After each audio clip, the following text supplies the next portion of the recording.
Descubrí un secreto enfermizo de mi nuera antes de la boda. Se había casado antes por dinero, y ahora quería a mi hijo solo por la herencia. Lo revelé todo frente al padre. La vi sonreír mientras fingía amor hacia mi hijo y supe que debía actuar. El veneno se sirve mejor en copa de cristal fino, dicen por ahí. Y yo, Ernesto Fuentes Montemayor, a mis 68 años, he aprendido que la paciencia es la mejor arma contra quienes intentan destruir lo que construí durante toda una vida. Siempre fui un hombre de pocas palabras, pero muchas acciones.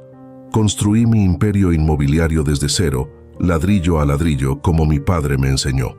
El dinero habla, Ernesto, pero la dignidad grita, me decía mientras mezclábamos cemento bajo el sol de Monterrey, cuando apenas era un chamaco. Ahora, 5 décadas después, mis propiedades se extienden por todo México y parte de los Estados Unidos. Tengo más dinero del que podré gastar, pero hay algo que nunca se compra, el respeto verdadero. Mi hijo Carlos, mi único varón, siempre fue diferente a mí. Donde yo vi oportunidad, él vio comodidad. Donde yo encontré hambre de superación, él halló la facilidad de tenerlo todo resuelto. No lo culpo, quizás fallé al darle demasiado. Su madre, mi Lucía, que en paz descanse, siempre decía que lo malcriábamos. Tenía razón, como en casi todo. Papá, quiero presentarte a alguien especial. Fue en diciembre del año pasado cuando Carlos trajo a Vanessa a la casa. Una mujer despampanante de 32 años, 15 menos que mi hijo. Cabello negro brillante, sonrisa calculada, vestida con ese tipo de elegancia que grita dinero nuevo. La observé mientras ella inspeccionaba disimuladamente los cuadros de la sala, los muebles importados, calculando mentalmente el valor de cada objeto. Es un gusto conocerlo, don Ernesto. Carlos me ha hablado tanto de usted. Su acento no era completamente mexicano. Tenía ese dejo extraño, como de alguien que ha pasado mucho tiempo en el extranjero intentando ocultar sus raíces. Sus ojos nunca sonreían junto con su boca. He negociado con suficientes tiburones en los negocios para reconocer cuando alguien oculta algo. El gusto es mío, respondí secamente, mientras le ofrecía un tequila añejo. ¿De dónde es tu familia, Vanessa? De Veracruz originalmente, pero nos mudamos mucho.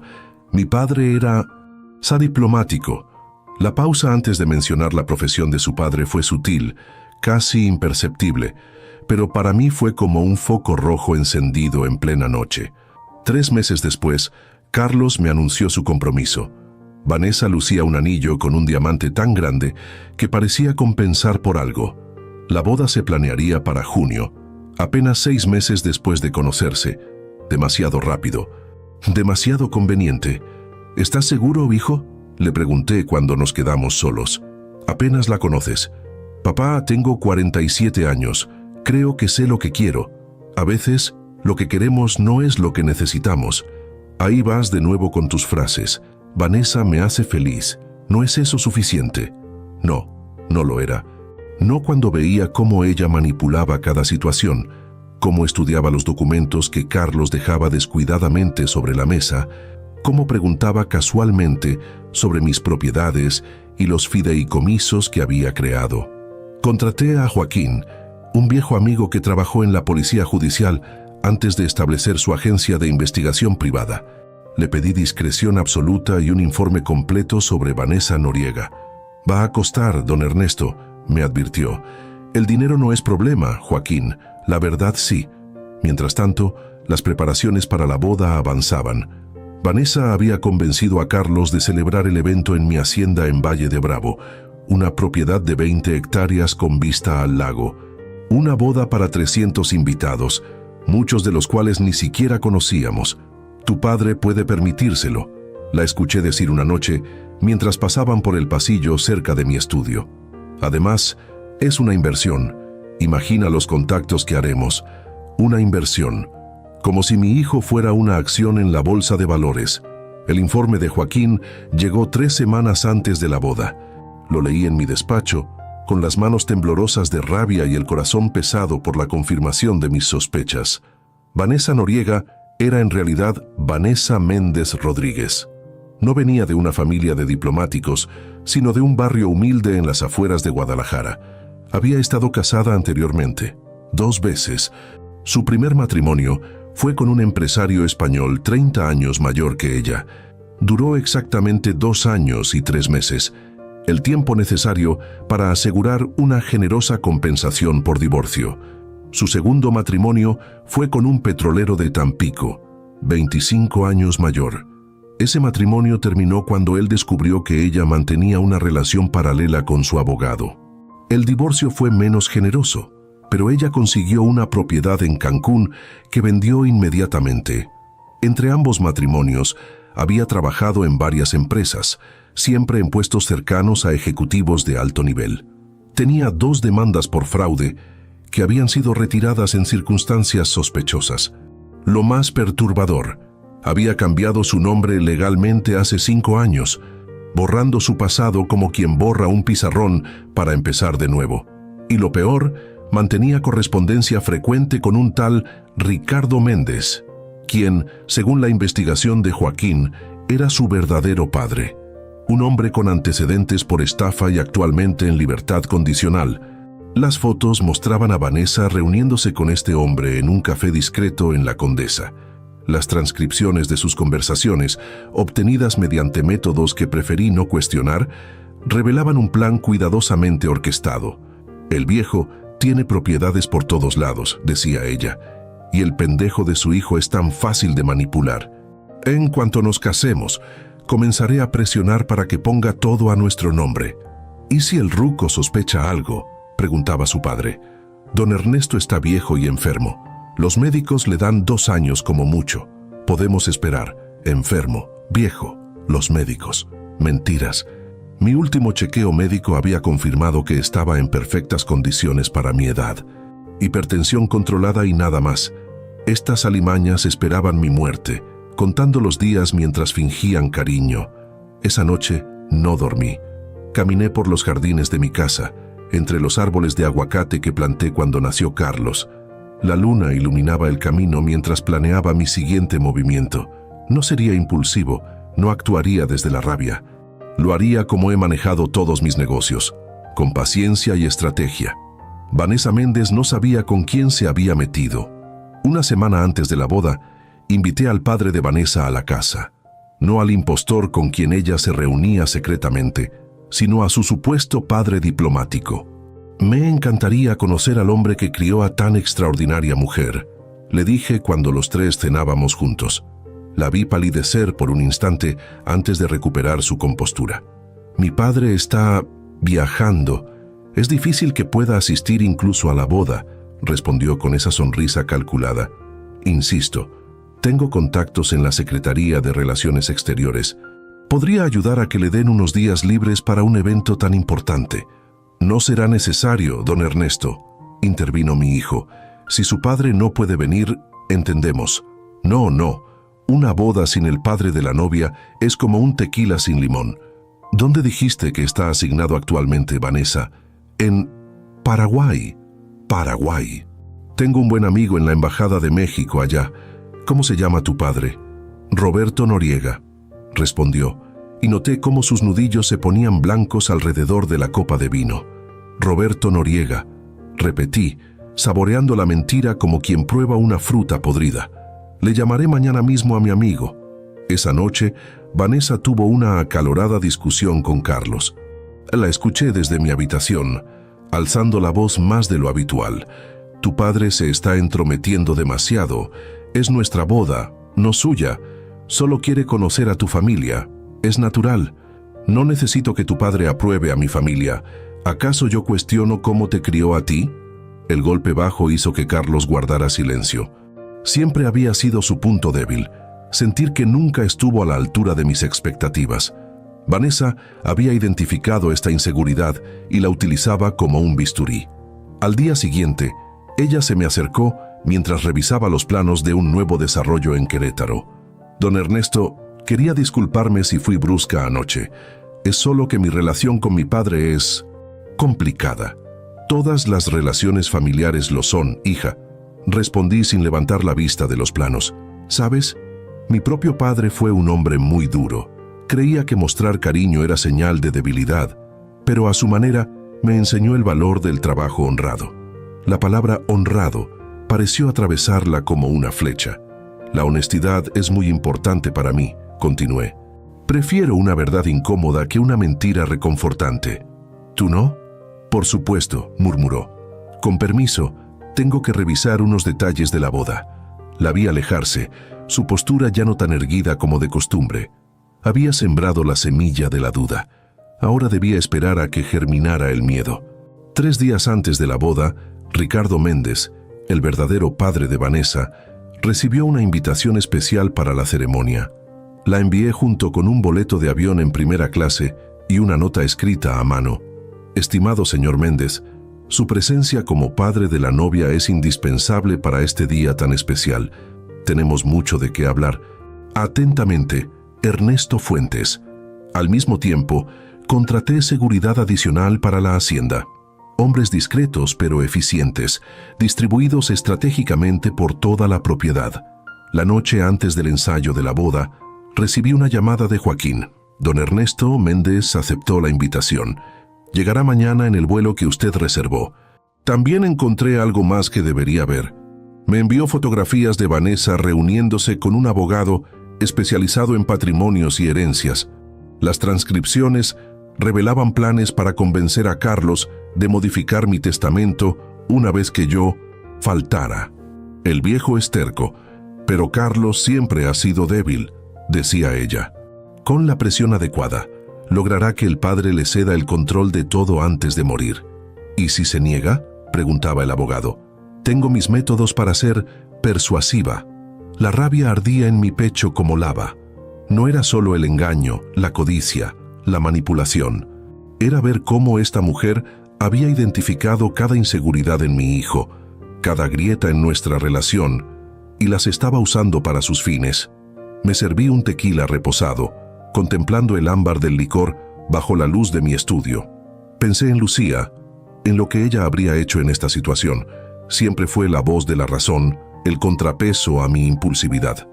No dejes que la rabia te ciegue, viejo, me habría dicho. Piensa en Carlos primero. Y eso hice.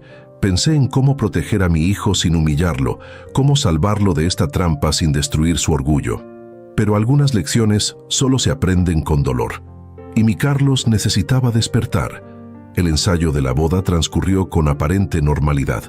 Vanessa estaba radiante, dirigiendo a todos como un general en campo de batalla. Carlos sonreía nervioso, ajeno a la tormenta que se avecinaba.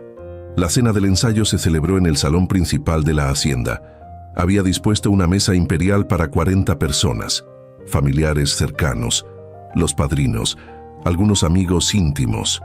Vanessa había invitado a varias personas que presentó como primas y amigos de la infancia.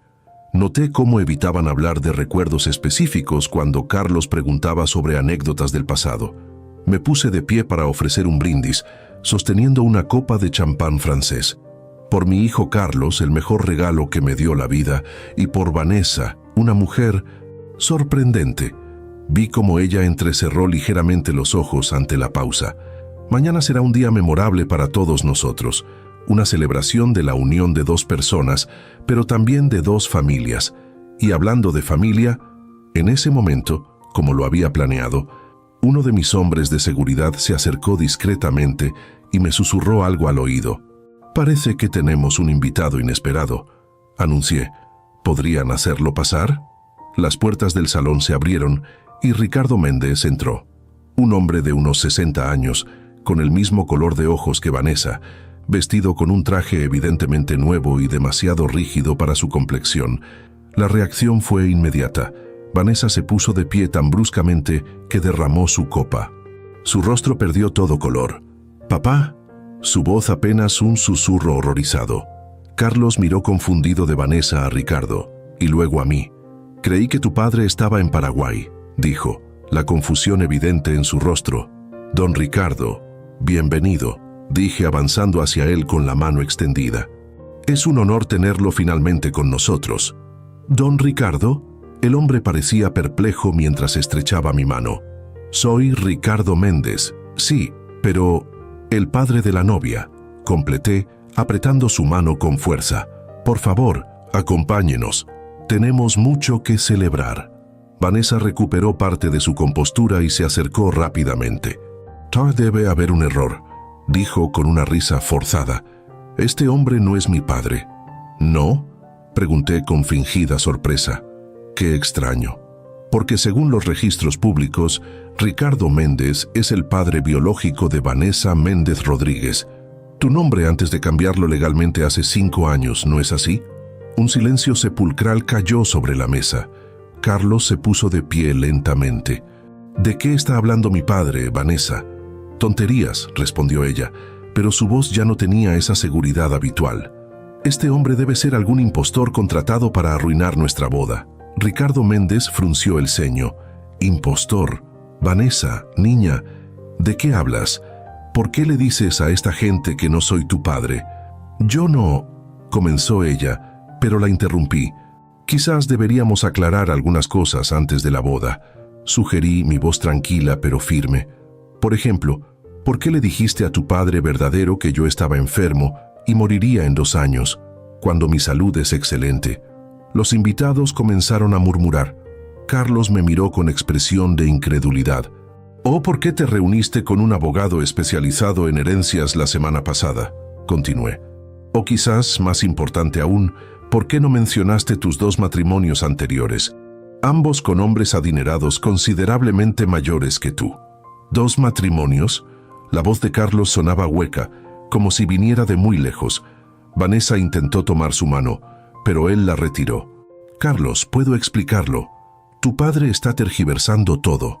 «¿También estoy tergiversando esto?», pregunté, haciendo una seña a uno de mis hombres, quien se acercó con una tablet. Reproduje la grabación donde Vanessa y su padre planeaban cómo manipular a Carlos para obtener mi fortuna. Cómo ella se refería a mi hijo como pendejo y débil. Cómo calculaba fríamente los beneficios que obtendría de nuestro apellido y patrimonio. La cara de Carlos se transformó. Nunca lo había visto así, tan pálido, tan herido, pero también, por primera vez en mucho tiempo, tan determinado. «¿Es verdad?», preguntó mirando directamente a Vanessa. «¿Todo esto es verdad?». Ella intentó una última estrategia. Lágrimas comenzaron a brotar de sus ojos mientras tomaba ambas manos de Carlos. «Mi amor, sí, he cometido errores en mi pasado. Todos los hemos hecho. Cambié mi nombre para empezar de nuevo, para dejar atrás una vida que me avergonzaba. Y sí, ese hombre es mi padre biológico, pero me abandonó cuando era niña. Inventé lo del diplomático porque quería impresionarte, impresionar a tu familia. Su actuación era impecable, tenía que reconocerlo. Incluso yo podría haber dudado si no tuviera pruebas contundentes. ¿Y las grabaciones?», insistió Carlos. «¿También son mentira?». «Deben estar manipuladas», respondió ella rápidamente. «Tu padre nunca me aceptó. Haría cualquier cosa para separarnos». Ricardo Méndez, quien había estado observando la escena con creciente incomodidad, intervino. «Mire, joven, no sé qué le ha contado mi hija, pero nunca la abandoné. Trabajé 2 turnos para mantenerla, para pagarle la universidad. Fue ella quien se alejó cuando comenzó a relacionarse con gente de más dinero». «¿Me usaste?». La voz de Carlos era apenas audible. «Todo este tiempo, ¿solo fui un medio para llegar a la fortuna de mi padre?». Vanessa cambió de táctica nuevamente. Su rostro se endureció. «¿Y qué si fue así? ¿Crees que eres tan especial, Carlos? Mírate, 47 años, viviendo bajo la sombra de tu padre, sin logros propios. ¿Qué tienes para ofrecer además del dinero de tu familia?». El golpe fue brutal, diseñado para herir donde más dolía. Vi cómo mi hijo encajaba las palabras, cómo cada sílaba lo atravesaba. «Suficiente», dije, mi voz cortando el aire como un cuchillo. «Señorita Méndez, le sugiero que recoja sus cosas y abandone mi propiedad inmediatamente. La seguridad la escoltará». «No pueden tratarme así», gritó toda pretensión de dignidad evaporada. «Le diré a todos qué clase de familia son ustedes». Sonreí levemente, sacando mi teléfono del bolsillo. «¿A quién exactamente? ¿A la prensa?». Porque tengo aquí los contactos de varios periodistas que estarían muy interesados en la historia de cómo una estafadora Intentó infiltrarse en una de las familias más prominentes de México, con pruebas documentadas de sus matrimonios anteriores, sus fraudes, sus planes. Me acerqué a ella bajando la voz para que solo ella pudiera escucharme. Que ahora quizás prefieras que hable con las autoridades sobre cómo tu padre violó su libertad condicional al participar en este nuevo intento de fraude. La cárcel a su edad sería complicada. La vi considerar sus opciones, el miedo finalmente rompiendo su máscara de control.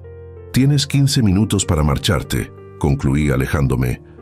Considera esto como un acto de misericordia.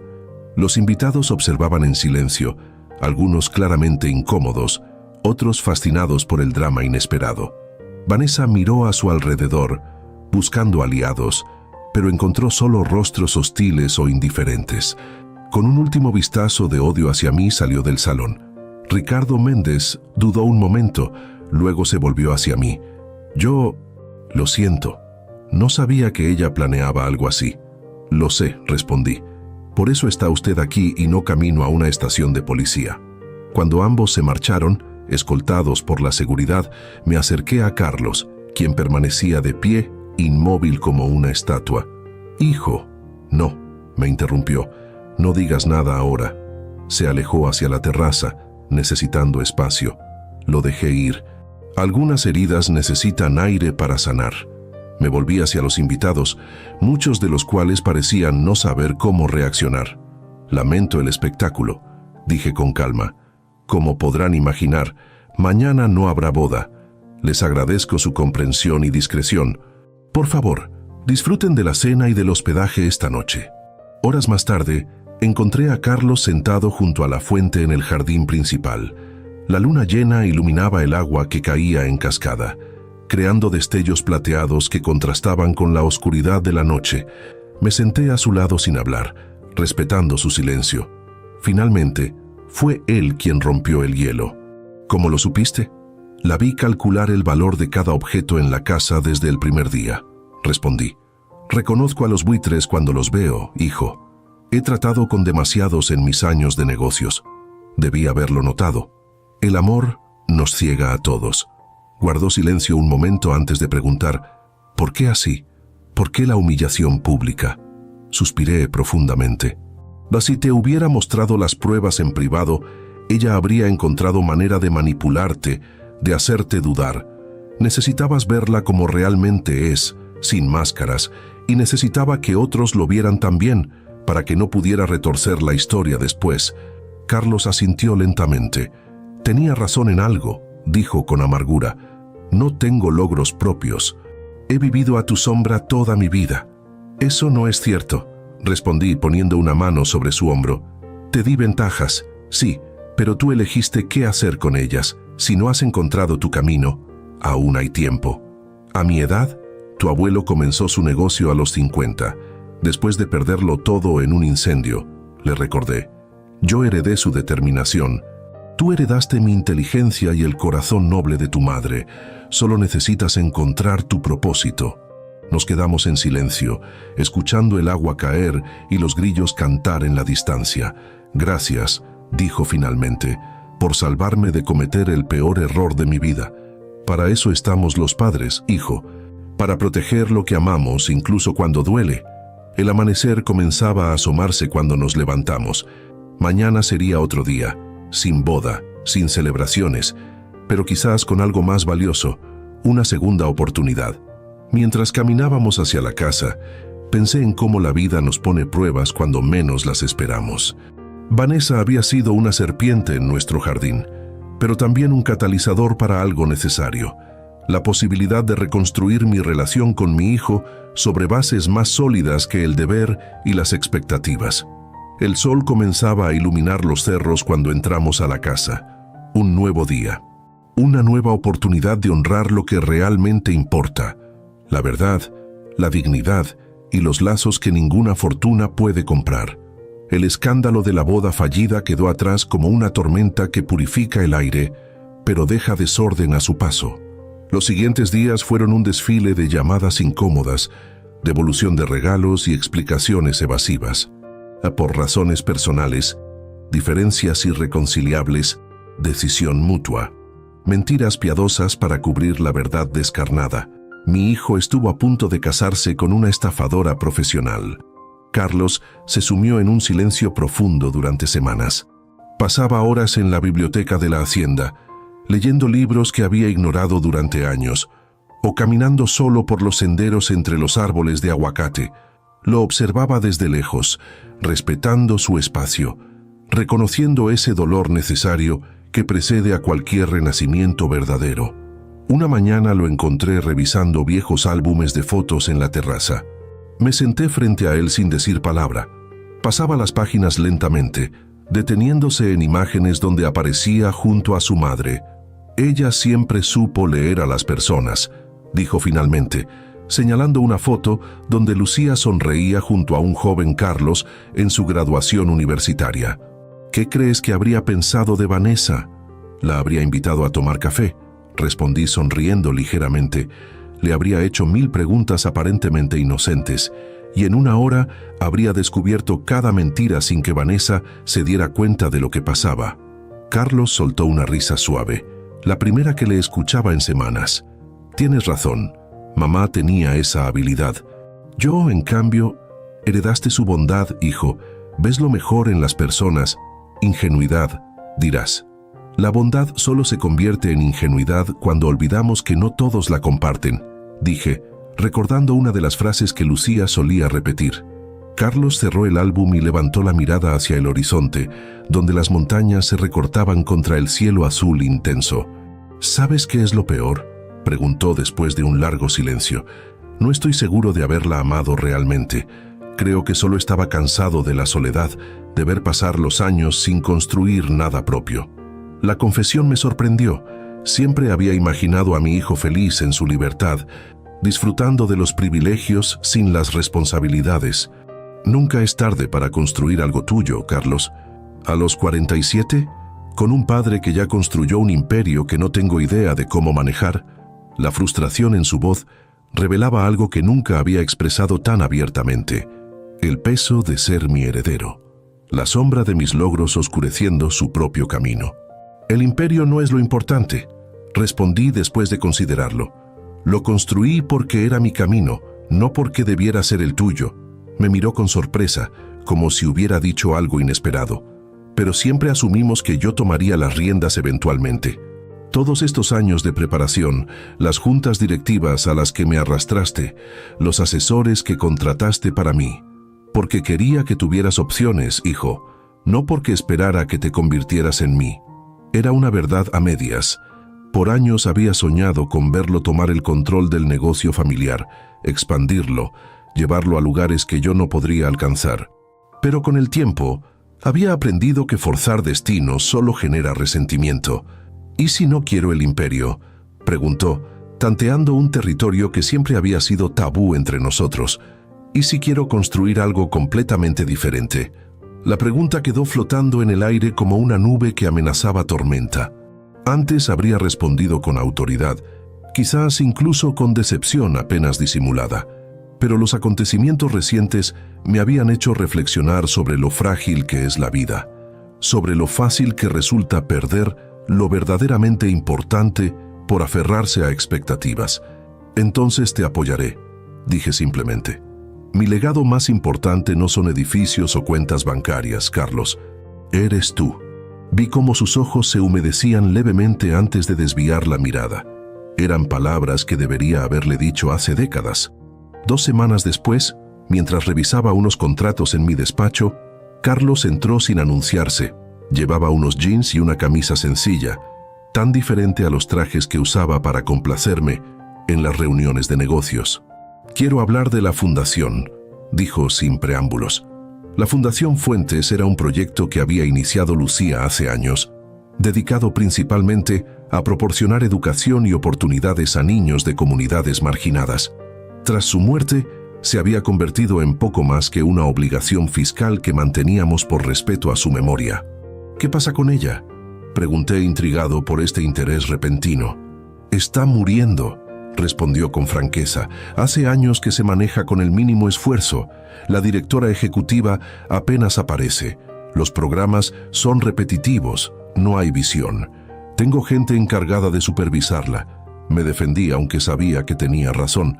Supervisores que solo se preocupan por los números, no por el impacto real. Se sentó frente a mí y sacó una tablet de su mochila. He estado investigando. En los últimos 5 años, nuestras donaciones han crecido, pero el impacto ha disminuido. Menos niños becados, menos programas innovadores, más burocracia. Abrió varios gráficos y me los mostró. Había hecho un análisis detallado, con una precisión que me sorprendió. Nunca lo había visto tan meticuloso, tan apasionado por algo relacionado con el negocio familiar. ¿Desde cuándo te interesa tanto la fundación? Desde que entendí que es el verdadero legado de mamá, respondió con una convicción que me recordó a Lucía. Quiero revivirlo. Durante las siguientes 2 horas, me presentó un plan completo para reestructurar la fundación, nuevos programas educativos basados en tecnología, alianzas con universidades nacionales e internacionales, incubadoras de emprendimiento para jóvenes de zonas marginadas. Había pensado en todo, desde el financiamiento hasta el personal. Necesitaría autonomía completa, dijo al final, y un aumento significativo en el presupuesto anual. Lo observé detenidamente. Por primera vez en años, quizás décadas, veía fuego en sus ojos, determinación en su postura. El joven indeciso y complaciente había desaparecido dando paso a un hombre con propósito. ¿Por qué ahora, Carlos? Porque entendí algo después de... Lo que pasó, respondió, evitando mencionar directamente a Vanessa. Siempre he buscado mi lugar, mi propósito. Lo busqué en viajes, en relaciones, en placeres pasajeros. Pero nunca miré hacia donde realmente importaba, el legado de servicio que mamá intentó construir. Pensé en Lucía, en cómo había insistido en crear la fundación incluso cuando nuestras finanzas no eran tan sólidas. El dinero solo tiene valor cuando mejora vidas, Ernesto, solía decirme. Era su manera de contrapesar mi ambición desmedida, de humanizar nuestro creciente imperio. ¿Y crees estar listo para esta responsabilidad? Pregunté, no como un desafío, sino como una pregunta genuina. Estoy listo para intentarlo con todas mis fuerzas, respondió sin titubear. Y para aprender de mis errores en el camino. Firmé la autorización esa misma tarde. Doblé el presupuesto anual de la fundación y le otorgué control total sobre su dirección. Para sorpresa de ambos, sentí un alivio inmenso al hacerlo, como si hubiera depositado algo valioso en las manos correctas finalmente. Los meses pasaron y Carlos se transformó ante mis ojos. Llegaba temprano a su oficina en la fundación, pasaba horas en reuniones con educadores, emprendedores sociales y representantes de comunidades. En las cenas familiares, nuestras conversaciones ya no eran forzadas o superficiales. Hablábamos de problemas reales, de soluciones innovadoras, de cómo el dinero podía ser una herramienta para el cambio cuando se usaba con inteligencia y compasión. Una tarde, mientras tomábamos café en la terraza, mencionó algo que me dejó helado. Alguien contactó a la fundación pidiendo una cita urgente. Una mujer llamada Elena Méndez. ¿Méndez? El apellido inmediatamente encendió mis alarmas. ¿Tiene alguna relación con...? Es la hermana menor de Vanessa, confirmó. Al parecer, lleva años sin contacto con ella o su padre, pero se enteró de lo sucedido y quiere hablar conmigo personalmente. Dejé la taza sobre la mesa con más fuerza de la necesaria. Es una trampa, Carlos. Obviamente, Vanessa debe estar usando a su hermana para acercarse de nuevo. También fue mi primer pensamiento, admitió. Pero hice mi investigación. Elena parece genuina. Es maestra de primaria en Guadalajara, voluntaria en un programa de alfabetización. No hay rastro de contacto con Vanessa o Ricardo en años. Aún así, no deberías reunirte con ella, insistí. ¿Para qué arriesgarse? Porque necesito cerrar ese capítulo adecuadamente, respondió con una madurez que me impresionó. Y porque, si ella es genuina, no merece pagar por los errores de su familia. 2 días después, Elena Méndez llegó a las oficinas de la fundación. Insistí en estar presente, aunque manteniéndome discretamente en segundo plano. Para mi sorpresa, no se parecía en nada a Vanessa. Donde su hermana era toda elegancia calculada y belleza deslumbrante, Elena era sencilla, con una presencia tranquila y ojos que reflejaban una honestidad natural. «Agradezco que hayan aceptado recibirme», comenzó, visiblemente nerviosa. «Sé que mi apellido no debe inspirarles confianza después de lo ocurrido». «¿Por qué estás aquí, Elena?», preguntó Carlos directamente, manteniendo una distancia profesional. «Para disculparme, aunque sé que no tengo derecho a hacerlo en nombre de otros», respondió. «Y para advertirles». Esa última palabra captó inmediatamente mi atención. «¿Advertirnos sobre qué?», intervine acercándome a la mesa. «Sobre Vanessa y mi padre», dijo, extrayendo una carpeta de su bolso. «No he tenido contacto con ellos en años, pero una antigua amiga en común me informó que están planeando algo contra ustedes. Una especie de venganza». Abrió la carpeta y mostró capturas de pantalla de conversaciones, fotografías de Vanessa reuniéndose con personas que parecían periodistas, documentos parcialmente redactados. «Están preparando una campaña de desprestigio», explicó. «Acusaciones falsas, manipulación de información, testimonios fabricados. Quieren destruir su reputación, especialmente la suya, don Ernesto, afectando tanto sus negocios como la fundación». «¿Por qué nos dirías esto?», pregunté escéptico. «Es tu familia después de todo». Elena sostuvo mi mirada sin vacilar, «Porque hace mucho que dejaron de ser mi familia. Me alejé de ellos cuando entendí quiénes eran realmente. He construido mi vida en el lado opuesto de sus valores». Hizo una pausa antes de añadir, «Y porque creo en el trabajo que está haciendo la Fundación. He seguido sus nuevas iniciativas, especialmente el programa de becas para estudiantes de zonas rurales. Está cambiando vidas». Carlos la observaba atentamente, evaluando cada palabra, cada gesto. «¿Qué sugieres que hagamos?», preguntó finalmente. «Prepararse», respondió simplemente. «Tienen recursos e influencia que mi hermana y mi padre no poseen, pero ellos tienen desesperación y rencor, lo que los hace peligrosos». Después de que Elena se marchó, Carlos y yo nos quedamos en silencio, procesando la información. «¿Le crees?», pregunté eventualmente. «Curiosamente, sí», respondió. «Parece auténtica, diferente a Vanessa en todo sentido. Podría ser una actuación más elaborada», sugerí, mi desconfianza natural aflorando.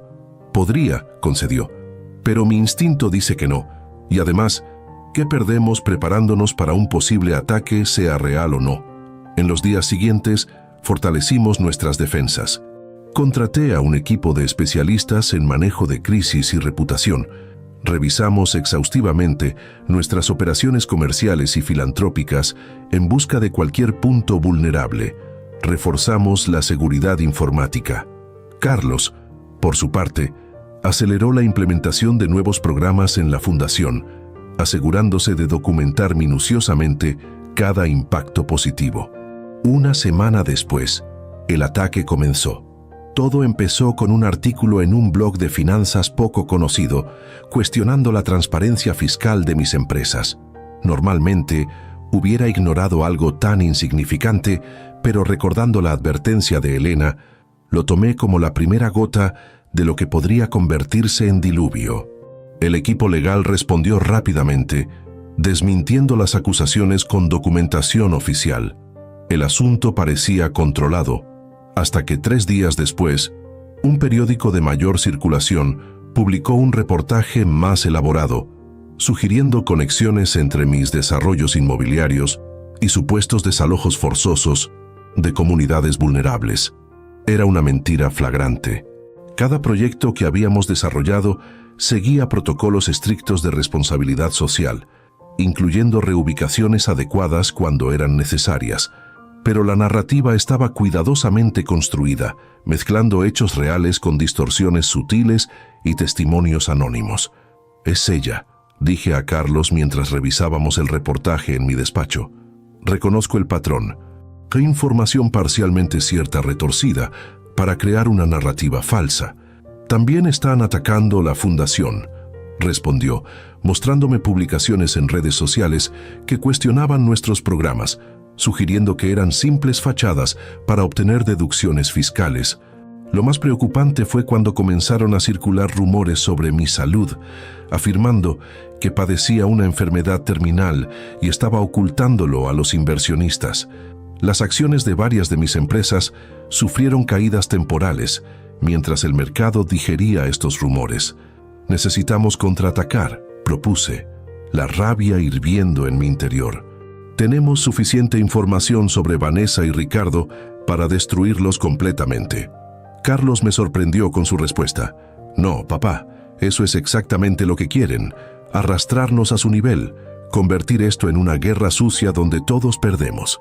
Entonces nos quedamos de brazos cruzados mientras manchan nuestro nombre. No, respondió con firmeza. Respondemos con transparencia absoluta y acciones positivas. Dejamos que nuestra obra hable por nosotros. En las siguientes semanas, mientras los ataques continuaban, Carlos implementó una estrategia diferente a la que yo habría elegido. En lugar de respuestas legales agresivas o contraataques mediáticos, optó por la apertura total. Publicó todos los registros financieros de la fundación, organizó visitas a los proyectos para periodistas y líderes comunitarios, invitó a auditores independientes a revisar nuestras operaciones. Simultáneamente, aceleró la implementación de nuevos programas de impacto social, especialmente en las comunidades que supuestamente habíamos perjudicado según los reportajes negativos. ¿Qué estás haciendo?, le pregunté confundido cuando me informó que había aprobado la construcción de un centro educativo completo en una de las zonas mencionadas en los artículos críticos. Convertir veneno en medicina, respondió. Si nos acusan de dañar esas comunidades, demostremos con hechos, no palabras, que nuestro compromiso es exactamente lo contrario. Su enfoque, aunque inicialmente me pareció ingenuo, comenzó a dar resultados. Medios que antes habían amplificado las críticas, ahora publicaban reportajes sobre el impacto positivo de nuestras nuevas iniciativas. Líderes comunitarios que habían sido citados anónimamente en los artículos negativos, ahora aparecían públicamente respaldando nuestros proyectos. La estrategia de Carlos no solo neutralizaba los ataques, sino que transformaba la narrativa completamente. No éramos víctimas defendiéndose, sino líderes innovando en responsabilidad social. Una tarde, mientras revisaba los informes de progreso de los nuevos programas, recibí una llamada inesperada. Era Joaquín, mi investigador privado. Don Ernesto, encontré algo que debería ver, dijo con su habitual tono grave. Se trata de la maestra Elena Méndez. Un escalofrío recorrió mi espalda. ¿Acaso Elena era parte del plan después de todo? ¿Nos había engañado con su aparente sinceridad? ¿Qué descubriste?, pregunté preparándome para confirmar mis sospechas más oscuras. La mujer estaba diciendo la verdad, don Ernesto. No solo eso, ha estado activamente saboteando los planes de su hermana y su padre. ¿Cómo? Ha estado filtrando información sobre sus intenciones a contactos en los medios, desacreditando sus fuentes, incluso ha presentado una denuncia anónima contra su padre por violación de su libertad condicional. La noticia me dejó perplejo. ¿Por qué alguien se enfrentaría así a su propia familia por unos desconocidos? ¿Estás seguro que no hay un motivo oculto? Hasta donde he podido investigar, es genuina. De hecho, encontré registros de que intentó advertir a las víctimas anteriores de su hermana, aunque demasiado tarde para evitar el daño. Después de colgar, me quedé contemplando el jardín a través de la ventana de mi despacho. Pensé en Elena, en cómo había elegido hacer lo correcto a pesar del costo personal. Pensé en Carlos, en cómo había transformado una crisis en oportunidad para profundizar el impacto de la fundación. Y pensé en Vanessa, cuyo odio y ambición la habían cegado hasta el punto de destruir cualquier puente hacia la redención. 3 días después, Ricardo Méndez fue arrestado por violación de su libertad condicional. Los ataques mediáticos cesaron casi inmediatamente, como un grifo que se cierra de golpe. Sin su padre y sus contactos, Vanessa aparentemente había perdido capacidad operativa o motivación para continuar su campaña. ¿Has sabido algo de Elena?, pregunté a Carlos una tarde, mientras revisábamos los planos del nuevo centro educativo que se construiría en Chiapas, el más ambicioso proyecto de la fundación hasta la fecha.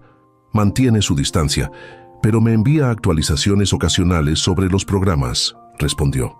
Creo que no quiere que su presencia reviva asociaciones con el nombre Méndez.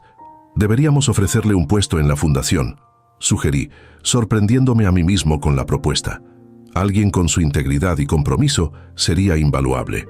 Carlos me observó con una mezcla de sorpresa y diversión. ¿Tú ofreciendo contratar a alguien con ese apellido? ¿Quién eres y qué hiciste con mi padre? Sonreí reconociendo la ironía. La vida me ha enseñado que a veces encontramos honor donde menos lo esperamos. Le ofreceré coordinar el nuevo programa educativo en Guadalajara, dijo Carlos, volviendo a los planos. Está perfectamente calificada y conoce bien la comunidad local. Lo observé trabajar, notando los pequeños cambios en su apariencia y comportamiento. Había perdido peso, se veía más energético, más enfocado. Las ojeras de trasnoches dedicados al placer habían sido reemplazadas por líneas de expresión que hablaban de propósito y satisfacción genuina. «Estoy orgulloso de ti, hijo», dije sin preámbulo. Levantó la vista de los planos, sorprendido. «¿A qué viene eso? ¿A qué es verdad? Has tomado la peor situación posible y la has transformado en algo valioso. La fundación nunca había tenido tanto impacto como ahora bajo tu liderazgo». Carlos pareció incómodo con el elogio, pero vi una chispa de satisfacción en sus ojos. «Solo estoy continuando lo que mamá comenzó», dijo, restando importancia a sus logros. «Además, tuve buenos maestros». «No, esto es obra tuya», insistí. «Tu visión, tu ejecución, tu corazón». Lucía estaría inmensamente orgullosa. Desvió la mirada, pero noté cómo sus ojos se humedecían ligeramente. Incluso a su edad, la aprobación paterna seguía teniendo un peso especial. «Hay algo que quiero proponerte», continuó después de aclararse la garganta. «He estado pensando en cómo equilibrar mejor los recursos familiares entre el crecimiento comercial y el impacto social». Me tensé involuntariamente. Durante décadas había mantenido una separación clara: los negocios para generar riqueza, la filantropía como una actividad paralela pero secundaria. «¿Qué propones exactamente?» «Integración estratégica», respondió desplegando una presentación en su tablet. «No disminuir el enfoque comercial, sino complementarlo con propósito social en cada operación. Desarrollos inmobiliarios que incluyan componentes comunitarios desde su diseño. Inversiones financieras con criterios de impacto social. Nuevas divisiones enfocadas en soluciones para problemas sociales, pero con modelos autosostenibles». Mientras explicaba su visión, reconocí algo que había estado ignorando. Mi hijo no era yo, y eso no era una debilidad sino una fortaleza. Donde yo veía negocios por un lado y filantropía por otro, él veía la posibilidad de un enfoque integrado, adaptado a un mundo que había cambiado desde mis primeros días como empresario. «Es ambicioso», dije cuando terminó su presentación, «y desafiante. Cambiaría fundamentalmente la forma en que operamos». «Lo sé», admitió, «y entiendo si prefieres mantener las cosas como están. Después de todo, tu fórmula ha funcionado por décadas». Lo consideré seriamente. A mi edad, muchos hombres se aferran a sus métodos probados, resistiendo el cambio por principio. Pero recordé a mi propio padre cómo su resistencia a nuevas ideas eventualmente limitó el crecimiento del pequeño negocio que había fundado. «Hagámoslo», decidí. «Oh, pero con una condición». «¿Cuál?» «Que tomes el control ejecutivo de todo el grupo empresarial», dije, sorprendiéndolo. «Si vamos a implementar tu visión, necesitas la autoridad para hacerlo. Pero tú siempre has dicho que te retirarías con las botas puestas», respondió citando una frase que efectivamente repetía con frecuencia. «Y seguiré involucrado», aclaré. «Como presidente del consejo, como asesor, como padre. Pero es hora de que tomes las riendas completamente, Carlos. ¿Estás seguro?» Nunca he estado más seguro de algo en mi vida. La transición de poder se anunció oficialmente 3 meses después. La reacción del mercado fue inicialmente cautelosa, con analistas cuestionando si Carlos tendría la misma agresividad comercial que me había caracterizado. Pero a medida que implementaba su estrategia de integración, los resultados comenzaron a hablar por sí mismos. Los nuevos desarrollos con componente social atraían a un segmento creciente de clientes preocupados por la sostenibilidad y el impacto comunitario. Las alianzas con organizaciones educativas mejoraban nuestra reputación y abrían puertas a mercados previamente inaccesibles. Lo que algunos críticos habían descartado como filantropía disfrazada de negocio, demostraba ser un modelo comercialmente viable. Una tarde, mientras revisábamos los resultados del primer trimestre bajo su liderazgo, Carlos mencionó algo inesperado. Vanessa está de regreso en México. El nombre seguía provocándome una reacción visceral. ¿Cómo lo sabes? Elena me informó. Aparentemente está intentando reconstruir su red de contactos, aunque con mucho menos éxito que antes. ¿Deberíamos preocuparnos? No creo, respondió con serenidad. Su credibilidad está destruida y su padre seguirá en prisión por al menos 2 años más. Además, ahora estamos mejor preparados. Su tranquilidad me sorprendió. El Carlos de antes habría entrado en pánico ante la sola mención de Vanessa. Pareces muy calmado al respecto. Sonrió levemente. Ya no tiene poder sobre mí, papá. Ni ella, ni el miedo a fallar, ni la necesidad de tu aprobación constante. La franqueza de su respuesta me dejó momentáneamente sin palabras. ¿Cuándo te volviste tan sabio?, pregunté finalmente, con una mezcla de orgullo y melancolía por todos los años en que no había valorado adecuadamente sus cualidades. Cuando dejé de intentar ser tú y empecé a descubrir quién soy realmente, respondió, sin reproche en su voz, solo una constatación honesta. Las ironías de la vida. Tuve que pasar por el infierno con Vanessa para encontrar mi camino. Reflexioné sobre sus palabras durante días. ¿Cuánto tiempo había perdido mi hijo intentando cumplir expectativas que yo había establecido sin considerar sus propias inclinaciones? ¿Cuánto había contribuido yo, sin quererlo, a su vulnerabilidad ante alguien como Vanessa? Un mes después, ocurrió algo inesperado.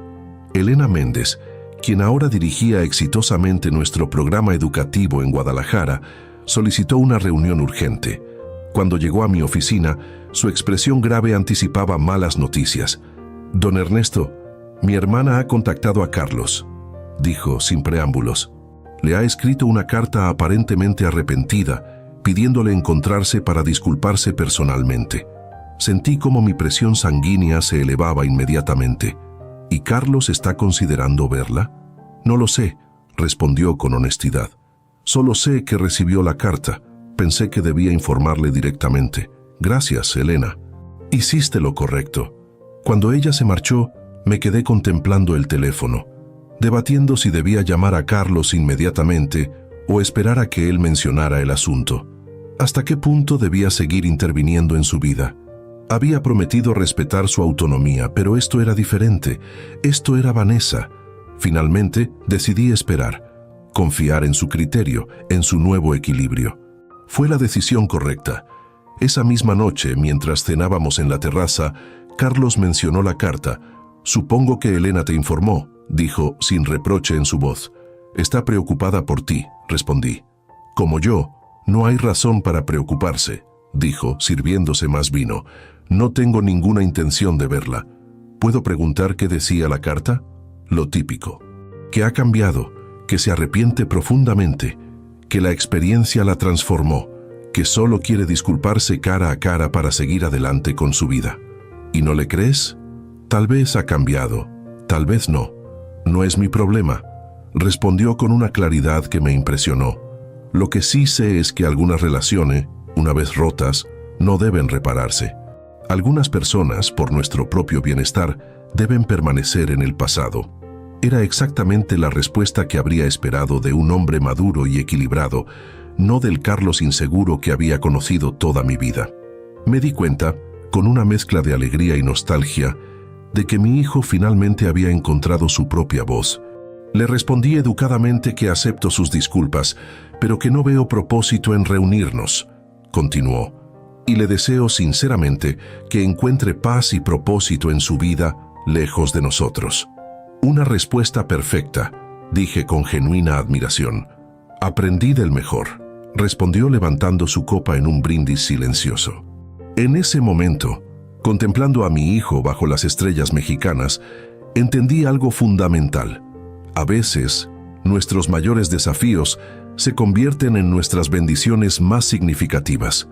La crisis con Vanessa, dolorosa como fue, había catalizado una transformación que años de conversaciones y consejos no habrían logrado.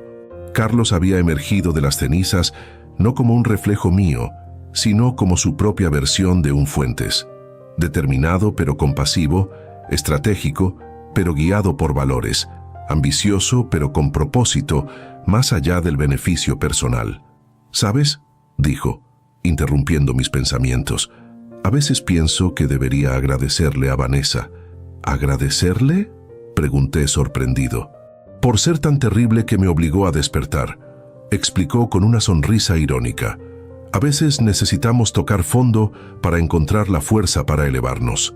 Mientras el sol se ocultaba tras las montañas, tiñendo el cielo de naranjas y púrpuras, pensé en los giros inesperados del destino, en cómo el veneno, en la dosis correcta, puede convertirse en medicina, en cómo los peores momentos pueden conducir a los mejores cambios. Por cierto, dijo Carlos antes de retirarse, mañana llegará Elena con su equipo para presentar los resultados del primer trimestre del programa en Guadalajara. Creo que te sorprenderás. ¿Por qué no me adelantas algo?, pregunté curioso. Porque quiero que veas su presentación sin prejuicios, respondió. Es impresionante lo que ha logrado con recursos limitados. De hecho, estoy considerando expandir el programa a nivel nacional bajo su dirección. ¿Estás seguro que es una buena idea?, pregunté, un último vestigio de mi desconfianza hacia el apellido Méndez asomándose. Completamente, respondió sin dudar. Si algo nos ha enseñado esta experiencia, papá, es que las personas deben ser juzgadas por sus acciones, no por su apellido o su pasado. Se levantó para retirarse, dejándome con mis pensamientos. Antes de entrar a la casa, se detuvo y se volvió hacia mí. Una cosa más, dijo. Elena me comentó que tiene una prima lejana, una psicóloga especializada en trauma familiar. Está implementando un programa innovador para niños afectados por violencia doméstica. Creo que podría ser una excelente adición a nuestro equipo en Monterrey. Lo miré, captando inmediatamente la implicación. ¿También es una Méndez? Martínez, en realidad. Pero quería ver tu reacción, respondió con una sonrisa traviesa. Buenas noches, papá. Mientras lo veía desaparecer dentro de la casa, no pude evitar reír suavemente. Mi hijo no solo había encontrado su camino, sino que también había desarrollado el valor de desafiarme, de poner a prueba mis propias contradicciones y prejuicios. El jardín quedó en silencio, iluminado solo por las primeras estrellas y las luces tenues del camino. Respiré profundamente el aire fresco de la noche, saboreando la paz que viene no de la ausencia de conflictos, sino de haber enfrentado las tormentas y salido fortalecido. Vanessa había llegado a nuestras vidas como una serpiente, con veneno letal y engaños. Pero incluso las serpientes, en ciertas culturas antiguas, simbolizan transformación y renacimiento. Y eso era exactamente lo que había ocurrido. Un renacimiento, no solo para Carlos, sino para nuestra relación y para el legado familiar. Gracias, Lucía, susurré a las estrellas, imaginando a mi esposa sonriendo desde donde estuviera. Nuestro hijo finalmente encontró su camino.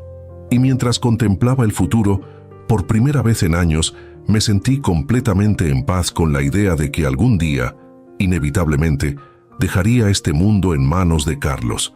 Ya no con temor, sino con la certeza de que el verdadero imperio Fuentes no eran edificios o cuentas bancarias, sino el carácter, la integridad y la visión que habíamos cultivado a través de generaciones, a veces a través de caminos inesperados y dolorosos. Como dice el viejo proverbio mexicano, no hay mal que por bien no venga.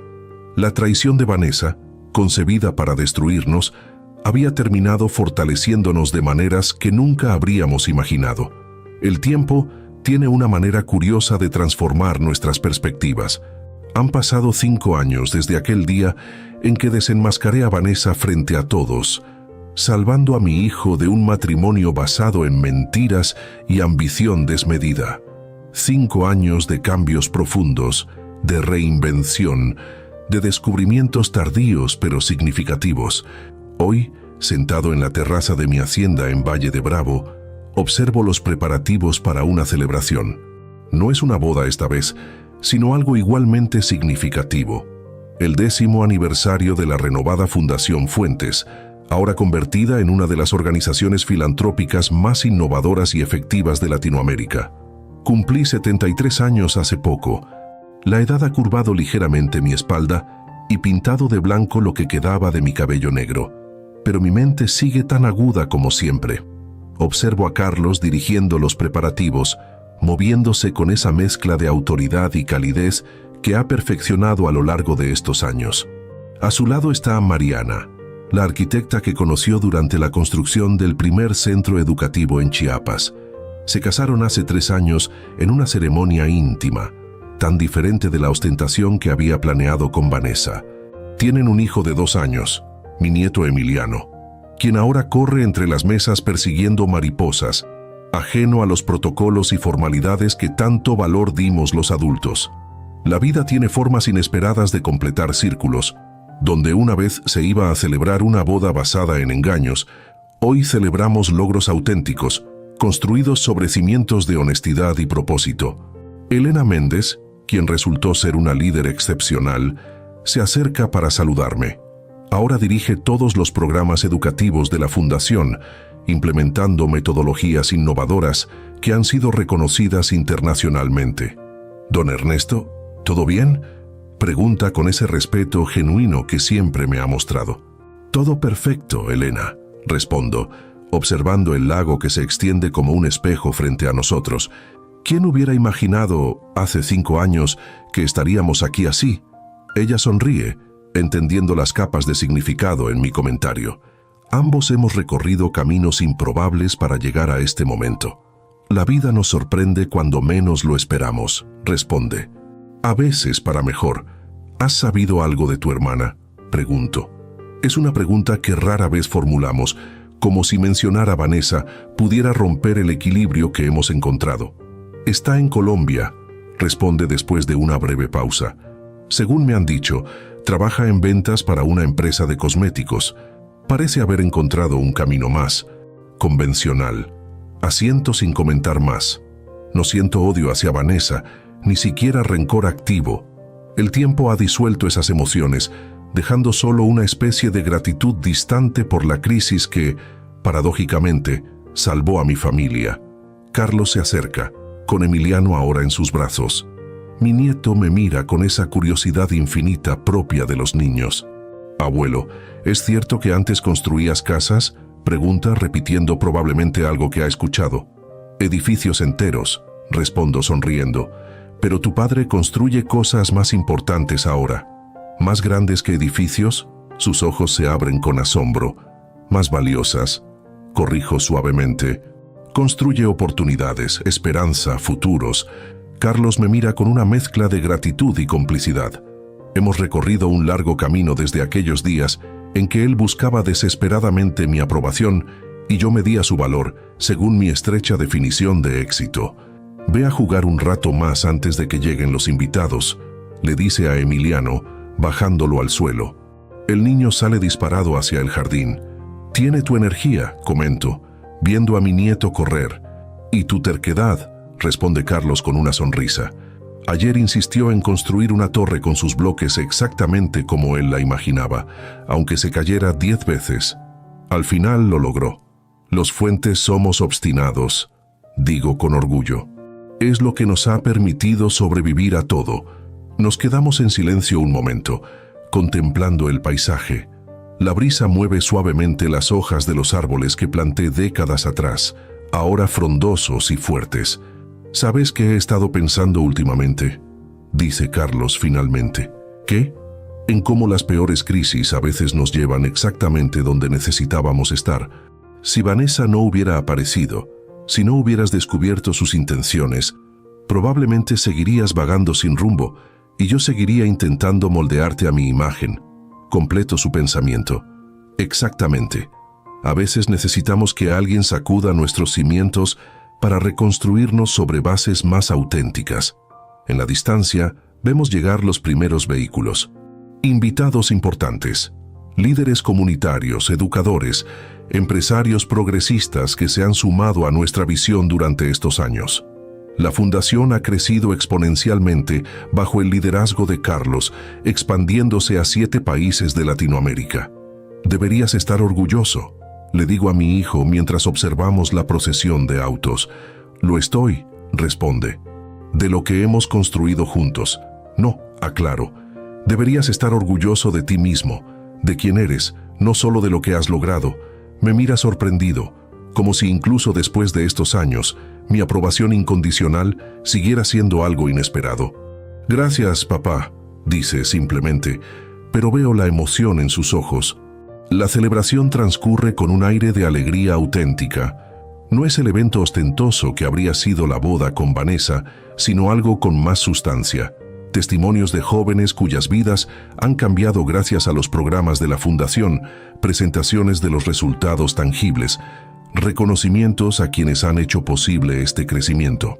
Durante la cena, Carlos se pone de pie para ofrecer un brindis. Lo observo con orgullo, viendo en él no solo a mi hijo, sino al hombre extraordinario en que se ha convertido. Hace 10 años, comienza, la Fundación Fuentes era poco más que un nombre respetable y buenas intenciones. Hoy, es un catalizador de cambio real en comunidades donde más se necesita. Hace una pausa, sus ojos encontrándose con los míos por un instante. Pero esta transformación comenzó, curiosamente, con una crisis personal. A veces, la vida nos sacude para despertarnos. A veces, lo que parece una traición resulta ser el empujón que necesitábamos para encontrar nuestro verdadero camino. Veo algunas miradas confundidas entre los invitados más nuevos, quienes desconocen la historia completa. Los veteranos, en cambio, asienten en silencio, recordando aquellos días turbulentos. Mi padre, continúa Carlos, me salvó de cometer el peor error de mi vida. No solo eso, tuvo la sabiduría de permitirme encontrar mi propio camino después, incluso cuando ese camino no era el que él había imaginado para mí. Siento un nudo en la garganta mientras levanta su copa en mi dirección. Por mi padre, Ernesto Fuentes, por su valor para enfrentar verdades difíciles, por su capacidad de adaptación y por enseñarnos que la riqueza real no se mide en propiedades o cuentas bancarias, sino en integridad y propósito. Los aplausos resuenan mientras levanto mi copa, emocionado más allá de las palabras. En ese momento, mirando a mi hijo, a mi nieto jugando cerca, a Elena y todo el equipo que ha construido algo significativo bajo el nombre Fuentes, siento una paz profunda. La vida es extraña. Si alguien me hubiera dicho, aquella noche del ensayo de la boda, que la presencia de Vanessa en nuestras vidas resultaría ser una bendición disfrazada, lo habría considerado una locura. Sin embargo, aquí estamos, fortalecidos por la crisis, reconstruidos con mayor integridad. Más tarde, mientras los invitados comienzan a marcharse, me encuentro solo junto al lago. El reflejo de la luna crea un camino plateado sobre el agua tranquila. Pienso en Lucía, en cómo habría disfrutado de este momento, de ver a nuestro hijo finalmente encontrar su lugar, su propósito. Carlos se acerca silenciosamente y se sienta a mi lado. ¿En qué piensas, papá? En los giros del destino, respondo. En cómo nuestras vidas toman direcciones inesperadas. ¿Alguna vez te arrepientes de haber expuesto a Vanessa públicamente? Pregunta. Una pregunta que nunca había formulado en todos estos años. Considero mi respuesta cuidadosamente. No del resultado, digo finalmente, pero quizás de la forma. El orgullo herido puede llevarnos a buscar una justicia más dramática de lo necesario. Fue efectivo, dice con una sonrisa ligera. No creo que hubiera entendido el mensaje de otra manera. A veces necesitamos esos momentos definitorios, esas rupturas completas. Nos quedamos en silencio un momento, cada uno perdido en sus propios pensamientos. ¿Sabes qué es lo más valioso que me enseñaste, papá? Dice finalmente. ¿Qué? Que nunca es tarde para cambiar, para aprender, para crecer. Te vi transformarte estos años, de un patriarca tradicional a un padre que sabe soltar, confiar, apoyar sin controlar. Sus palabras tocan algo profundo en mí. Es cierto, he cambiado tanto como él, aunque de formas menos visibles. La vida es una escuela que nunca termina, respondo. Incluso a mi edad, sigo aprendiendo. Emiliano viene corriendo hacia nosotros, sosteniendo algo en sus pequeñas manos. «Abuelo, papá, miren», exclama, mostrando una luciérnaga que ha capturado gentilmente. La pequeña luz parpadea entre sus dedos, creando un brillo mágico en su rostro infantil. «Es hermosa», digo, «pero debemos dejarla ir, Emiliano. Las cosas más bellas no están hechas para ser poseídas, sino admiradas en libertad». El niño asiente con solemnidad y abre sus manos. La luciérnaga se eleva lentamente, parpadeando en la oscuridad antes de desaparecer. «Como las personas que amamos», añade Carlos en voz baja, mirándome con comprensión. En ese momento, bajo la luz de la luna y las estrellas, rodeado por mi hijo y mi nieto, siento que el círculo se ha completado. Lo que comenzó como una tragedia se ha transformado en redención. Lo que parecía una pérdida se ha convertido en ganancia. Descubrí un secreto enfermizo y lo revelé para proteger a mi hijo. Pero el verdadero descubrimiento fue más profundo. Que incluso en nuestros momentos más oscuros existe la semilla de algo mejor, esperando germinar si tenemos el valor de nutrir la verdad, por dolorosa que sea. «Es tarde», dice Carlos finalmente. «Deberíamos entrar». Mientras caminamos de regreso hacia la casa iluminada, con Emiliano entre nosotros, sosteniendo nuestras manos, pienso en todas las vidas entrelazadas, en los caminos inesperados, en las segundas oportunidades y los nuevos comienzos. La vida no siempre es justa, pero a veces, solo a veces, nos recompensa por tener el valor de defender la verdad, de enfrentar las tormentas y de transformar el veneno en medicina. Y eso, al final, es suficiente.